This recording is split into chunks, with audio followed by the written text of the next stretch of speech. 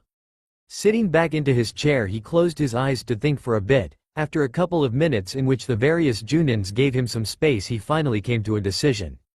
Minato, serious voice, silence. Now Kakashi, here are my order for your and Kushina's team. Firstly, Naruto will be taken of the team for a while, in which he will be able to take missions from the village with the rank of Junin. Hearing this, the various Junins weren't all that surprised, as they had already been informed of his strength. Minato, serious voice, now for the rest of Team 7. You as well as Kushina have my full permission to use whatever means necessary to bring them on track to be a proper shinobi genin team. The methods you use, whether they are cruel or gentle, does not matter and is up to yours as well as Kushina's discretion. Kakashi, I want you to seriously focus on Sasuke and Sakura, while Kushina will deal with our children. I want you to especially focus on Sakura, as she is currently not even close to being a genin. If she refuses to train properly, then take her to the hospital and show her what happens to girls like her if they are captured. Hearing the Hokage, the Junins inside the room was shocked to the core, as all of them knew of the special restricted area of the hospital for captured female kunoichis to recover. Kakashi, nervous voice, why yes Lord Hokage. Minato, serious voice, now disperse and keep me updated regarding your respective team's progress. All the Junins, respectful voice, yes Lord Hokage. After saluting him, all the Junins left the room to go prepare for their respective teams' training from tomorrow onward. With everyone gone, Minato got up as well and used his Hiraishin jutsu to go home to what would inevitably be his own doom. And that it was, as during the next couple of hours the only thing coming from the Hokage's house was his pitiful wails of horror. Scene change, Naruto. Currently we find Naruto in his own personal bath at home, relaxing after another annoying day dealing with all the nuisances in his daily life. Naruto, relaxed voice, that feels so much better. Now I wonder just what they are going to decide on doing with this useless team. After spending 2 whole hours just relaxing in the bath, he finally got out, and after drying himself and getting dressed, he prepared some food before going to bed for the night. While laying down, he couldn't help but think on what kind of missions he will be doing from now on. It was currently the morning of the following day, and Naruto was taking his time hopping from one roof to another as he made his way to Training Ground 3. A part of him was still unhappy over the shitty team he got placed on, while another part of him was simply happy he got to do missions again. Naruto, calm voice. Let's hope we can get through the shitty D ranks quickly. About 10 minutes later he arrived at Training Ground 3 and was surprised to find both Kakashi and Kushina there alongside his entire team. Judging by the looks on his team's faces, they were not happy at all to be there so early. Kakashi, calm voice. Good, now that Naruto is here as well we can get started. Menma Mito, annoyed voice. Why the hell do we have to wait for the servant? Kushina, angry voice, silence. You will do as you're told from now on. Menma Mito, scared whimpering. Kakashi, calm voice. Now then, here is the judgment made by the Hokage regarding this team and what will be happening from now on. Firstly, Naruto, you will be taken off of the team for a while. Menma Mito, arrogant voice, ha. We knew the servant wasn't worthy enough to be on the same squad as us. Kakashi, angry voice, shut up. Interrupt me again and I will be punishing you. Menma Mito, arrogant voice. You can't punish us. You aren't worthy enough. Naruto, cold angry voice, pulls out katana. One more word and I will cut your heads off. Menma Mito, arrogant but scared voice, shut up servant. Naruto, cold angry voice, smother the land. Eternal winter. Katana changes to Zanpakuto first form. Kushina, scared voice, Naruto please wait. I will make sure to punish these two so don't kill them. Naruto, cold angry voice. I've given them enough chances already. They need to be put in their place. Kushina, scared voice. We will make sure they won't cause trouble again, so please calm down. Naruto, cold angry voice. Return Zanpakuto to sealed state and sheaths it, fine. Now Kakashi, continue what you were busy with. Kakashi, annoyed voice. As I was saying before, I was so rudely interrupted. Naruto, you will be off the team for a while. During that time you can take missions from the Hokage with the rank of Junin made available to you for the duration.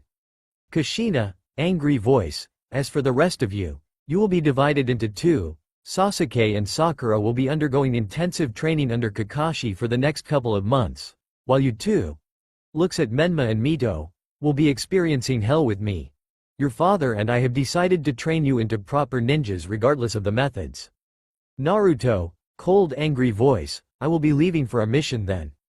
Kushina, nervous voice. Naruto wait. Looking around, all of them could see Naruto was already gone. Kushina couldn't help but shed a tear as her relationship with her oldest just got even wider. Turning to her two youngest, she ordered them to follow her for the hell training camp she has got planned for them. Looking at Kushina leading the other two away, Kakashi could only sigh. Turning around, he was faced with his own headache. Kakashi, calm voice. Alright, the both of you will begin with severe body conditioning from today onwards. Sasuke, you will need it to handle the strain of your eyes later on. As for you Sakura, you will effective immediately stop with any form of dieting and eat proper healthy meals. Alongside that, you will be doing full body training routines daily as well as exhausting your chakra every chance you get. Sakura, annoyed voice, but teacher. Kakashi, angry voice. No buts Genin. From now on you all will be shinobi. The time for playing around is done. Now both of you start by giving me 100 laps around this training ground. Move. Sasuke, annoyed voice, HN. Sakura, scared voice. Why yes. Scene change, Hokage Tower. While the others had begun their torturous training, Naruto had arrived at the Hokage Tower and was currently moving towards the mission room to receive his first official mission. When he got there, he could see a large amount of scroll in differing shelves according to their ranks.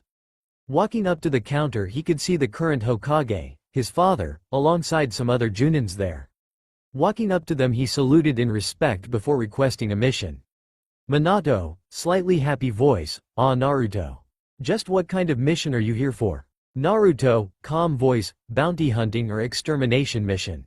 Minato, calm voice, Ah, there is a mission that's perfect for you. In the 3 years you have been absent from the outside world, roughly 2,500 bandits have come together to create a stronghold on the far western side of the hidden in Stones village. This fortress lies within a hidden valley only accessible through a single tunnel entrance. Multiple attempts to destroy it have met with failure from the 5 great villages, and the daimyos have prepared a collective reward for anyone who manages to complete this mission. Naruto, calm voice. Interesting. It would seem the bandits have forgotten me. I'll take it. Minato, calm but happy voice. Great. I will have 2 Anbus tag along during this mission. Put them to use as you see fit. Cat and HU, you are as of now under Naruto's command for the duration of this mission, understood? The 2 Anbu who had appeared silently simply nodded before turning towards Naruto and saluting with him nodding in response. Naruto, serious voice, prepare your supplies. We leave immediately, it's time the bandits know I am not gone. Meet me at the western gate in 10 minutes. Before Minato could say anything, Naruto had already left using a body flicker to pick up his necessary supplies. Finishing as quickly as possible, he directly left towards the western gate and waited for the two Anbu to arrive. When precisely 10 minutes had passed, the two Anbu showed up. Giving a simple nod, Naruto proceeded rapidly forward and started moving westwards towards the location of the bandit fortress. Time skip 2 days. It has been 2 days since they've left Konoha, and currently they are observing the cave entrance which leads towards the hidden valley housing the fortress. Naruto, calm voice, him. You two wait here, this won't take long, makes hand signs, winter release. Winter's birds. Holding his palms up, cold air surges to them and 20 birds made from glacial ice appear as they flap their razor-sharp wings to stay in the air. Naruto, serious voice, clear the cave and tunnel beyond. I send more soon. The 20 bird quickly flew up and circled towards the sentries outside the cave. Before the 6 sentries even had a chance to scream, their throats were slit and they slumped lifelessly to the ground. Finished with the sentries outside, the 20 birds quickly made short work of those inside the tunnel after they were joined by 20 more winter's birds. Finished, 35 of the birds dispelled, causing Naruto to know they were finished as the final 5 remained to silence anyone come to check on those who were there.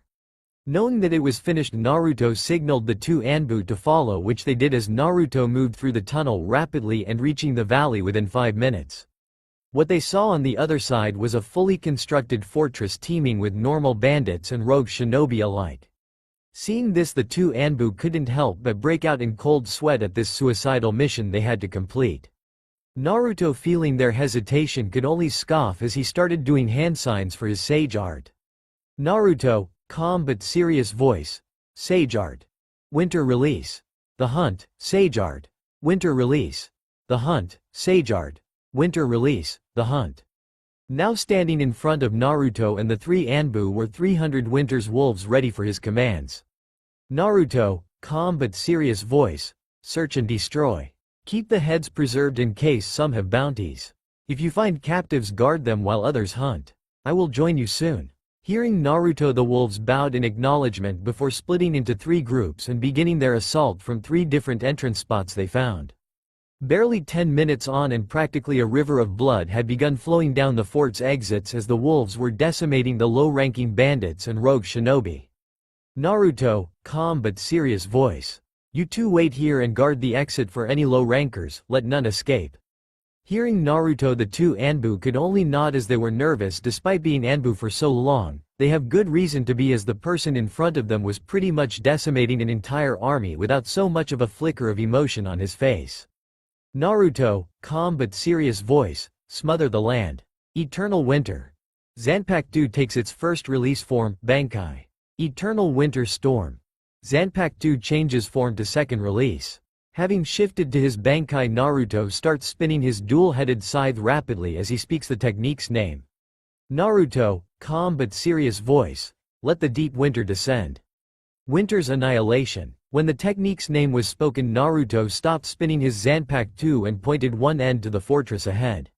What appeared was a massive cloud of super-cooled air descending rapidly, freezing everything it touches. Any bandits, rogue shinobi who were caught outside was killed instantly, and all of his winter wolves' injuries were healed because of the cold air. Naruto, calm but serious voice. If you do not wish to die, then under no circumstances follow me into the cloud. Once again the 2 Anbu could only nod, as even they could tell they stand no chance against that cloud. Naruto, no longer caring for them, simply moved into the cloud and towards the upper levels of the fort, where he could feel someone killing his wolves slowly but surely. When Naruto finally reached the uppermost level, he instantly found the perpetrator who has been killing his wolves slowly but surely. At the very back he could see a grotesque man with gray threads coming out of the stitches throughout his body. Naruto, calm but mocking voice.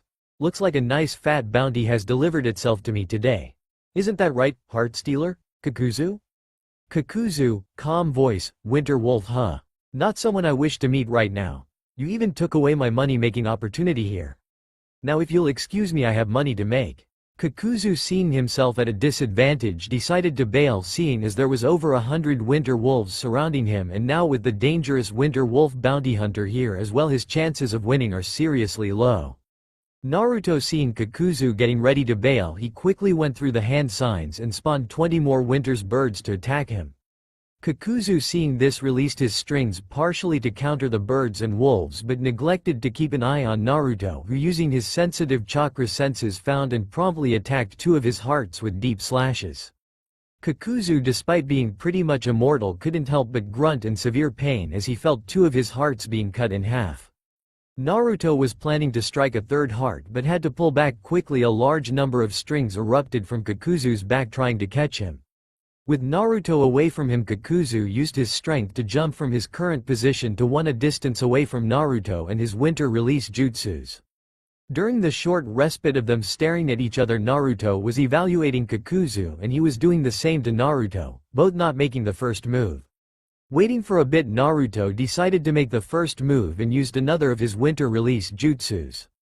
Naruto, serious voice, winter release, winter shards. Putting both hands over his mouth to create a funnel, he blew from it a powerful hailstorm to pelt and slow Kakuzu as much as possible while his wolves and birds once again moved to surround him. Kakuzu, who noticed this while defending against the hailstorm using his strings, couldn't help but jump once more to get out, but this time it didn't go so well as one of the wolves managed to grab onto his ankle, weakening his jump.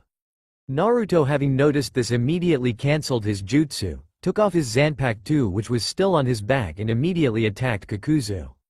Using his superior scythe handling skill, he quickly managed to overwhelm him and destroying another of his hearts. Once again grunting in pain, Kakuzu decided to retreat fully. Taking multiple explosive tags and flash tags out, he spread them through the area, before retreating further away. Naruto, seeing this, had no choice but to pull back, giving Kakuzu the chance to detonate them all and rushing towards the tunnel exit, even going so far as to ignore the 2 Anbu fighting off the last few stragglers from the bandit fortress. When the explosions were over and the dust settled, Kakuzu was gone, leaving a pissed Naruto, seeing as a large bounty just managed to get away. Dispelling his wolves and birds, he moved towards the tunnel but stopped when he heard the faint sound of people. Looking around, he found a trapdoor nearby. Going towards it cautiously, he could hear the sounds of people becoming louder and louder. Opening the trap door, he noticed the sounds was of people either crying or shouting for help. Having made sure there was no traps, he swiftly dropped down and began releasing the various prisoners, those being anything from civilians to fat merchants and even nobles from the surrounding countries. There was even a couple of nobles from the Land of Fire who began thanking him profusely after seeing his headband. Quickly silencing the various prisoners, he directed them towards the exit stairs and told them to follow the shadow clone he had created to lead them out. Moving farther back, Naruto came upon a room holding a group of newly captured women who was most likely going to be defiled on that same day.